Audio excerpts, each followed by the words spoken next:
Oh, we got 65 Mustang Convertible 289. Good motor. This motor will rev like crazy, man. And of course, it's got the Ford Motorcraft blue paint, as it's correct. And you notice what kind of nice big oil filters they put in there, gas filters and stuff back in the day. There's your solenoid for your starter right there. Smack that sucker if it don't start, you know, you hear click click. And you know what's cool about those? Say for instance, you want to, you can just jump it across with a screwdriver, or you can put the your remote button starter on there and hit the button without, you can clip it on right there and like bump the engine, like say you're adjusting the valves or something like that, you can bump the engine right there. It makes it a lot easier, man.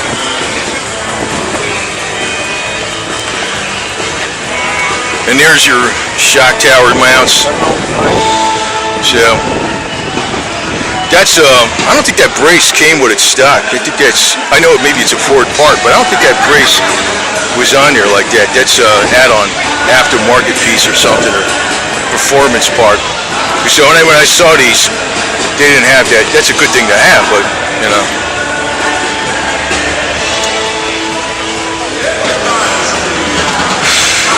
One of the problems they had, and you know, if you knew this when you bought these cars new, the cowl underneath here has got like a couple circles right here, and they didn't really paint in here down that good, and they used to rust out, so you have to peel up this metal and replace that cowl down there at the bottom.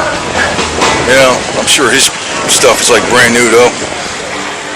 It's probably got a C4 C4 automatic. And I personally like roll-up windows. I even got them on my 2003 Chevy. None of this damn power window shit. Must have fixed the power windows on my 99 Sebring about 15 times already, but they're good now, but still more shit to break.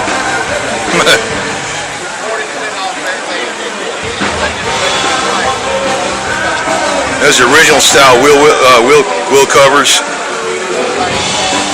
Looks like an all original style car, except for the radio, I guess. That's about it. And that's a cassette deck, so that's like an aftermarket classic style radio, which is nice. And it's got the bench seat with the later like buckets. I like that better than just plain buckets. These cars, I remember a friend of mine had, I know one guy had one with a 260 and another one had a 6-cylinder. That 6-cylinder, we used to take it down to Jersey Shore and it would get 20-something miles to the gallon.